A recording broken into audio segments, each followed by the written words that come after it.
Thanks for turning out. My name is John O'Connor. I'm a family physician. And for the last 18 years, my wife, Charlie, is a nurse, and myself have been providing first primary care services to First Nations outside of Fort McMurray. About 11 years ago, we started the same to Fort Chip, our third community. And Fort Chip is an amazing place, by the way. Population of 1,200 people in an absolutely gorgeous location, way off the beaten track in northern Alberta, as it happens at the receiving end of the Athabasca River, which happens to run through the Tarsands. So going up to that community, I was not expecting what I found. And the very first thing that happens in a First Nations community is you're vetted.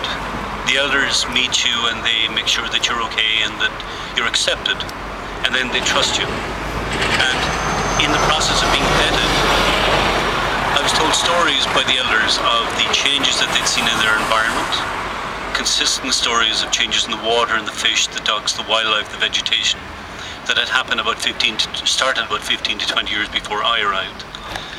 They weren't really pointing fingers. Some of them suspected industry, but a lot of them are just wondering why. Now, this is a very traditional community. 80% of the population relies on what it can get from the land and from the water. Water is ultimately the source of life for them.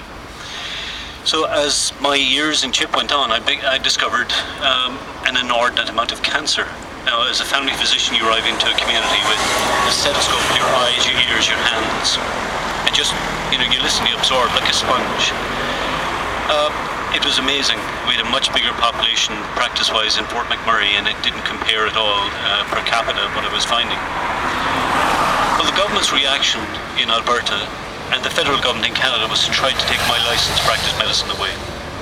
They denied from the very beginning that there was any problem in the community. Nobody was saying it was related to anything specific. In fact, the question why, I asked 1,000 times. Why is this happening? I asked, could it be in lifestyle? Could it be genetic? Could it be related to bad luck?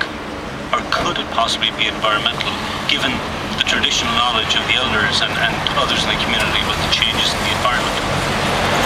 Anyway, as the years went on, and in fact over the last couple of years, scientific studies have been done by university-based professors that have been peer-reviewed and published in very prestigious magazines, including the journal The Proceedings of National Academy of Science, that have basically documented significant burdens of toxins, heavy metals and PAHs in the Athabasca River. And they've fingerprinted these to industry itself. The government has spent years telling people there's no evidence of any contribution of degradation to the environment, the Canadian government. And of course the Alberta government supporting it, and vice versa. It turns out they were lying. They were actually not monitoring the industry at all. And this has been, confirmed less than 2 weeks ago by their own scientific committee that was set up to look at monitoring. And their recommendations was, from this point on, monitoring of the industry should be done by an external body. So my license, thankfully, is intact.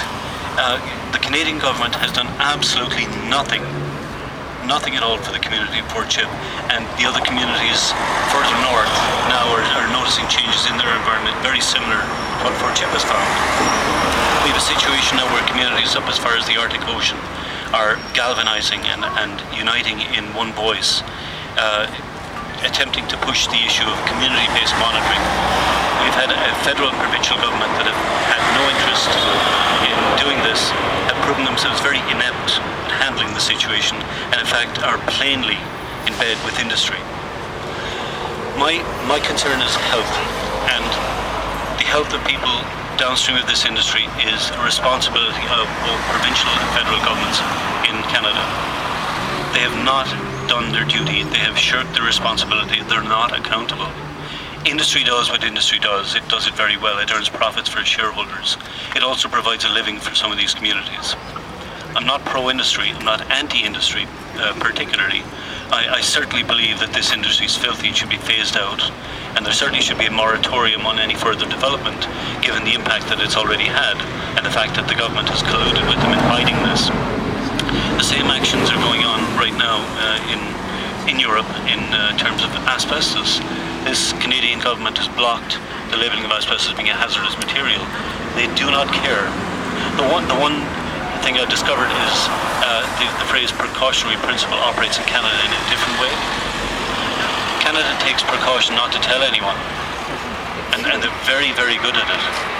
And I think that message has to be hammered home, that we're not going to stand for it anymore. Like I said, I'm not political. I'm very much